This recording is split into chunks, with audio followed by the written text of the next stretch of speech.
Hello बच्चों, कैसे हो। स्वागत है आप सभी प्रिय विद्यार्थी का मेरे चैनल केमोडीएस पर। आज हम क्लास में पढ़े हैं बाबू फीमेल गैमिट और मेल गैमिट कैसे बनता है पुष्पीय पादप में, जिसका हम एक लेक्चर ऑलरेडी कर चुके हैं कि मेल रिप्रोडक्टिव पार्ट और फीमेल रिप्रोडक्टिव पार्ट क्या होता है। तो जब तक उनमें गैमिट नहीं बनेंगे तब तक सेक्सुअल रिप्रोडक्शन नहीं होगा। ठीक है, तो आज का हमारा क्लास यही है कि मेल गैमिट की उत्पत्ति कैसे होती है पुष्पीय पादप में, तो उसको हमको समझना है। चलिए आज की क्लास को स्टार्ट करते हैं। एक टॉपिक हम आज पढ़ेंगे, टॉपिक है formation of male gamete. Male gamete नॉरिगमक कहाँ बाबू? तो हम पढ़ रहे हैं फ्लावरिंग प्लांट का, यह हमारा सेकेंड लेक्चर है। ठीक है, इन फ्लावरिंग प्लांट।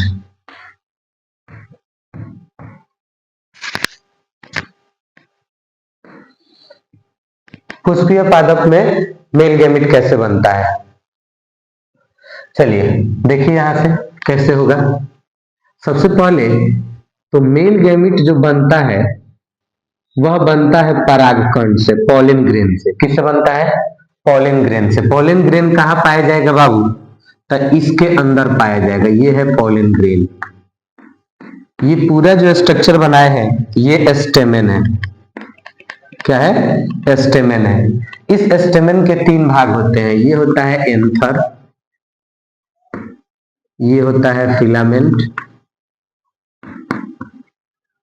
फिलामेंट और ये होता है कनेक्टिव। तो अभी फिलहाल हमको इनसे ज्यादा मतलब नहीं है, मतलब हमको इससे है। ये है पॉलिन ग्रेन। इसी पॉलिन ग्रेन परागकण से मेल गैमिट बनता है। कैसे बनता है तो ध्यान दीजिए, यहां पर हम बनाते हैं मेल गैमिट। मेल पार्ट के साथ साथ ये मेल रिप्रोडक्टिव पार्ट है और ये है फीमेल रिप्रोडक्टिव पार्ट।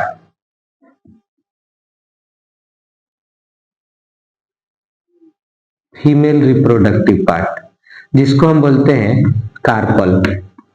इसके भी तीन भाग होते हैं। ये है स्टिग्मा, ये है स्टाइल और ये है ओवरी। ठीक है, अब इसमें क्या होता है तो मेल गैमिट बनने के लिए ये जो परागकण है इनको यहां से पहुंचना होता है इस स्टिग्मा पर। जब तक ये मेल गैमिट इस स्टिग्मा पर नहीं पहुंचेंगे, परागकण इस स्टिग्मा पर नहीं पहुंचेंगे, तब तक मेल गैमिट नहीं बनेगा। तो कैसे प्रोसेस होगा? तो इस एंथर से इस पॉलिन ग्रेन को पहुंचना होता है स्टिग्मा पर, तभी जाकर के मेल गैमिट का प्रोसेस स्टार्ट होता है। तो एक बात भी ये भी याद रखिएगा कि जब यह पॉलिन ग्रेन एंथर से इस स्टिग्मा पर पहुंच जाता है, सिर्फ पहुंच जाता है, तो इस प्रोसेस को हम बोलते हैं पॉलिनेशन। क्या कहते हैं? पॉलिनेशन, परागन। परागन कहते हैं। तो 2 नंबर का ये भी आपके एग्जाम में आता है कि पॉलिनेशन किसे कहते हैं। तो एंथर के परागकण का इस कार्पल के स्टिग्मा पर पहुंचना ही पॉलिनेशन कहलाता है। तो जब ये यहाँ पहुंच जाएगा तब यहाँ से फॉर्मेशन आगे बढ़ेगा, प्रोसेस आगे बढ़ेगा। कैसे होगा इसके बाद की प्रक्रिया? तो ध्यान दीजिए, यहां पर आपको समझना है अंकुरन। ठीक है, किसका अंकुरन होगा? तो इस पॉलिन ग्रेन का, परागकण का, परागकण का अंकुरन होगा, तभी जाकर के मेल गैमिट बनेगा। तो अंकुरन में क्या होता है? मान लीजिए कि ये एक परागकण का स्ट्रक्चर है। ठीक है, ऐसा होता है। ये एक परागकण है।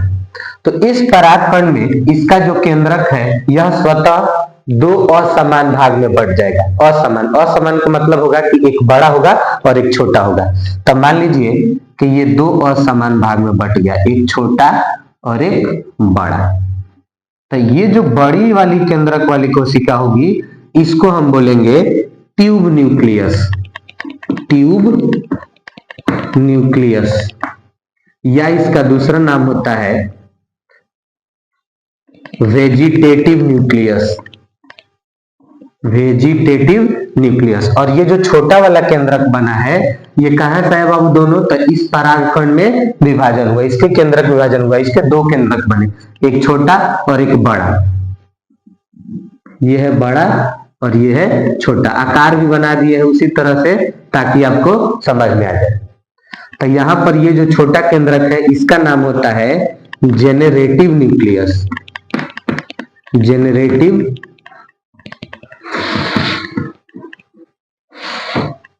Generative nucleus.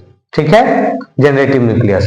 तो छोटा वाला जेनरेटिव न्यूक्लियस है और बड़ा वाला ट्यूब न्यूक्लियस है। अब यहां पर क्या होता है, इसमें थोड़ा सा और आपको ध्यान में रखना है, क्या क्या बातें बता देते हैं।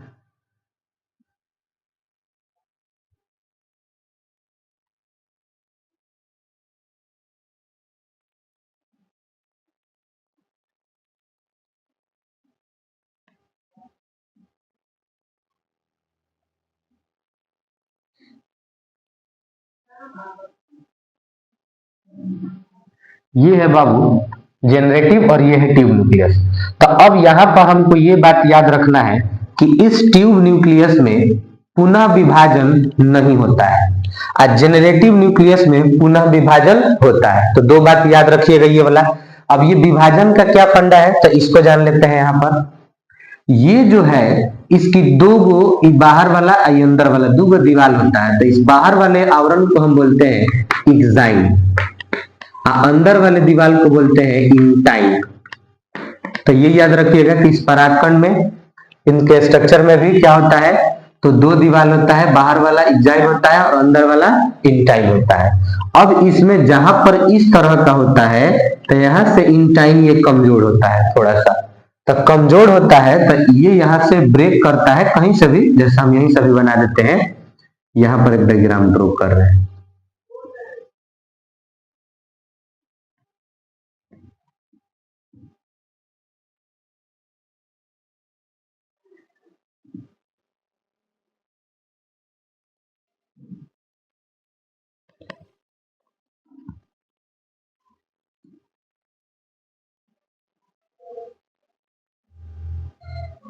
यहां तक दिख रहा है बाबू?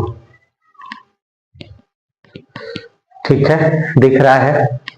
तो ये जो बना है इससे आपको याद रखना है कि इस ट्यूब न्यूक्लियस में पुनः विभाजन नहीं होता है और यह एक ट्यूब का निर्माण करता है, जिस ट्यूब को हम बोलते हैं पॉलन ट्यूब, पॉलन ट्यूब यानी कि पराग नली।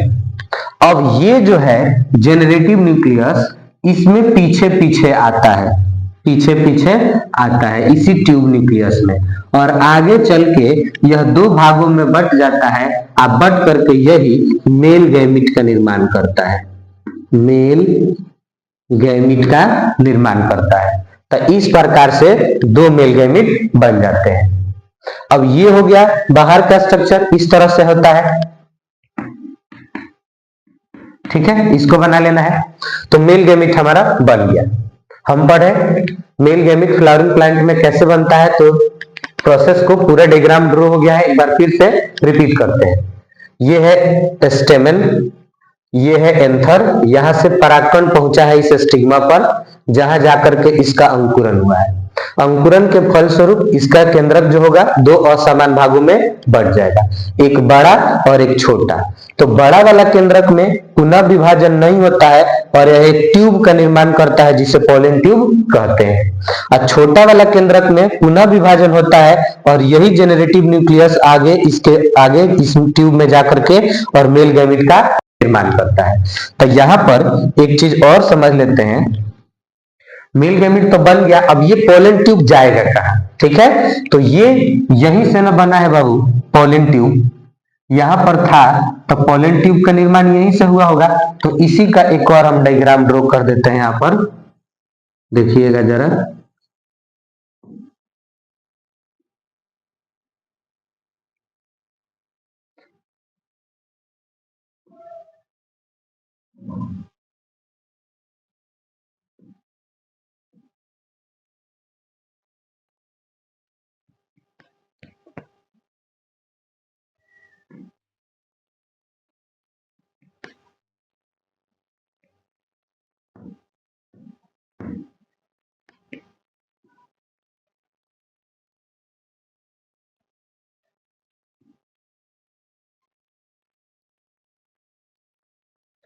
ये बन गया। अब इसमें क्या क्या समझना है, तो ये सबसे बाहर हमारा ओवरी था। ओवरी के अंदर ये जो सेकंड लेयर है इसको हम कहते हैं ओव्यूल। ओव्यूल के अंदर वाली ये जो लेयर है इसको हम बोलते हैं इम्ब्रियोसेक। इम्ब्रियोसेक, इसको इम्ब्रियोसेक बोलेंगे। बाहर का ओवरी, ओवरी के अंदर वाला ओव्यूल, ओव्यूल के अंदर वाला इम्ब्रियोसेक। तो इस पॉलन ट्यूब का काम है कि यहां से लेकर के यह इम्ब्रियोसेक में एंट्री करता है और इसके अंदर बनता है फीमेल गैमेट, मादा युग्मक। तो ये जो हमारा मेल गैमेट आया है अब इसमें से जाएगा और अंदर इस इम्ब्रियोसेक में फीमेल गैमेट से मिलेगा और निषेचन की क्रिया होगी, फर्टिलाइजेशन होगा और उसके बाद से जाइगोट बनेगा और फिर आगे प्रोसेस बढ़ते चला जाएगा। तो इस लेक्चर में हम इतना ही पढ़े आज की क्लास में कि मेल गैमेट कैसे बनता है। सेकेंड लेक्चर में ये हमारा दूसरा था। तीसरे लेक्चर में हम पढ़ेंगे कि इस ओवरी के अंदर है ना फीमेल गैमेट का निर्माण कैसे होता है। तो आज के लिए इतना ही बाबू, अगला क्लास नेक्स्ट क्लास में।